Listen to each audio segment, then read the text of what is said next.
Þá tekur til máls Þorvaldur Gylfason. Gjörðu svo vel.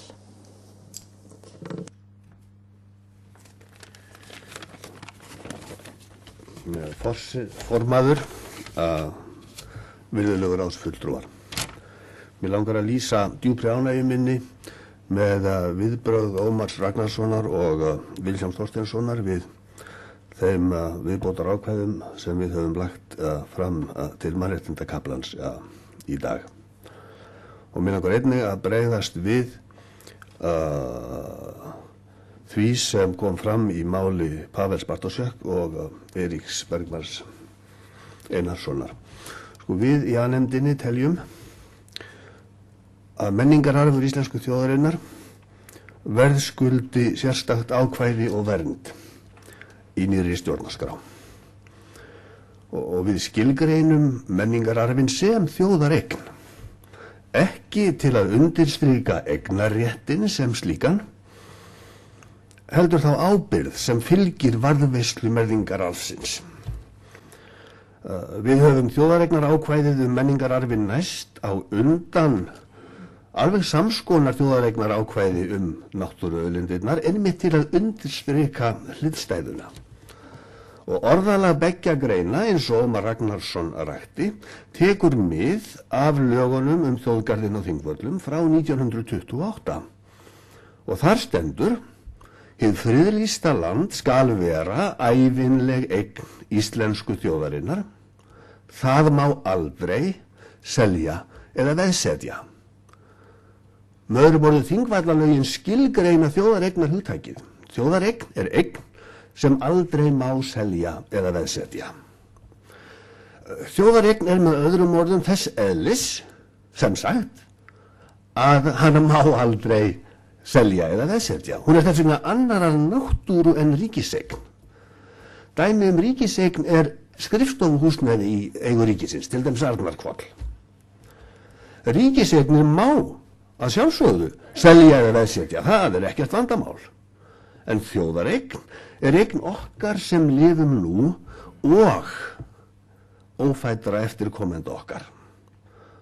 Hana má þess vegna aldrei selja eða veðsetja, því að þá breytum við hugsanlega á rétti afkomenda okkar og einnig hvert á rétti annars. Og það er þess vegna rétt og hyggilegt í verndarskyni að skilgreina dýrmætar sameignir okkar sem þjóðareignir til aðgreiningar frá hinum miklu hversdagslegri ríkiseignum. Og þetta er gamall skilningur úr Þingvallalögunum og sem hefur verið ítrekkaður í stjórnsýslunni oft. Í nefni 2 dæmi. Stjórnarskrárnefnd undir stjórn Dr. Gunnars Thoroddsen forsætisráðherra fyrir 30 árum lagði einmitt þennan skilning í þjóðareignarhugtakið. Orðið þjóðareign kom oft fyrir í stjórnarskrár textatillögum Gunnars Thoroddsen og félaga hans. Og sama skilning lagði auðlindanefnd undir stjórn Dr. Jóhannesar Nordal, seðlabankastjóra, fyrir röskum áratug í hugtakið. Þar voru nytjastofnar á Íslandsmiðum lýstir þjóðareign í formlegri tillögu nefndarinnar að texta í stjórnarskrá. Þjóðfundurinn 1910 tók undir þetta sjónarmið og það er þung krafa í þjóðfélaginu að þessi hugsun rati inn í nýja stjórnarskrá.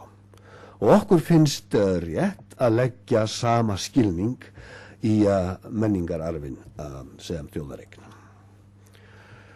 Ég geri mig grein fyrir því að sumir kunna að telja sig finna í textanum tvítekningu. En tvítekningin er nauðsynleg af því hún er partur af skilgreiningunni. Vilhjálmur tiltók sjálfbærnina og síðan segjum við að auðlindirnar megi ekki skerðast til langs tíma.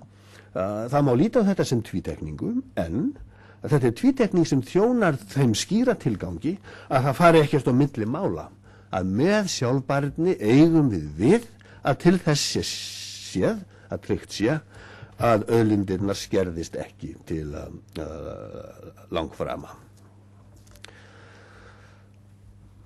Náttúra Íslands er friðhelg, segjum við.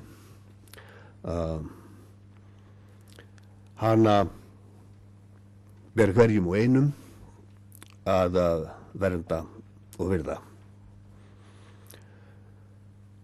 Þetta er tvíþætt nýmæli frá mínum bæjardyrum séð.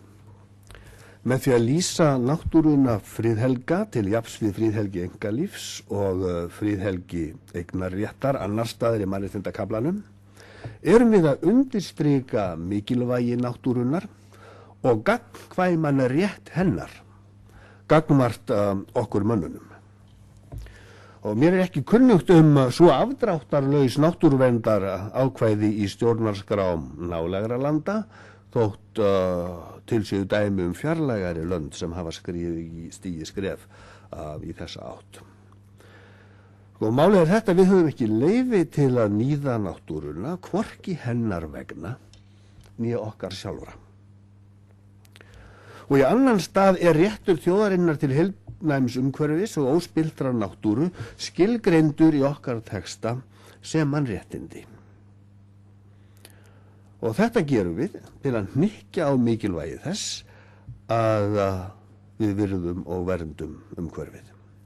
Og með því að skilgreina umhverfisréttin og þá einnig þjóðareign náttúruauðlindanna sem mannréttindi í samræmi við alþjóðlega mannréttindasáttmála sem Íslendingar hafa staðfest, miðum við að því að hefja umhverfið og auðlindirnar á hæsta stig sem hugsast getur.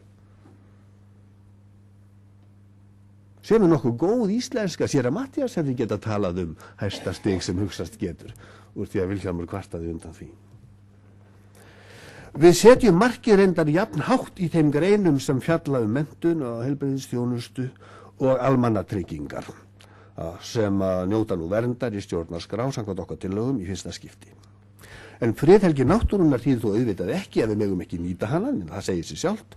Friðhelgin þýðir að við þurfum að sýna náttúrunni tilhlýðilega virðingu við nýtingu hennar í okkar þágu. Og sama á auðvitað við friðhelgi eignarréttarins, stjórnarskrár tillögur okkar leyfa, líkt og gildandi stjórnarskrá, að eignarréttinum séu settar tilteknar skorður. Og þess vegna leggjum við, eins og formaður nefndarinnar Silja Bára Ómarsdóttir lýsti, til svofellt ákvæði samkvæmt fyrirmynda í þýsku stjórnarskráni: nýting eignarréttar skal ekki ganga gegn almannahag. Að lokum þetta ákvæðinu rétt almennings til aðildar að dómsmálum varðandi mikilvægar ákvarðanir sameiginlegar auðlindir og umhverfi er ætlað að hjálpa fólki. Því er ætlað að hjálpa fólki við að leita réttar síns gagnvart þeim sem spilla náttúru landsins. Eins og nú háttar geta dómstólar vísað frá slíkum málum með þeim rökum að Jón og Gunna eigi ekki lögvarða hagsmuni. En nái nýja ákvæðið fram að ganga, sem ég vona, verða dómstólar að taka slík mál til umfjöllunar. Og við það mun vænkast réttur þeirra sem vilja standa vörð náttúruna. Ég þakka hljóðið.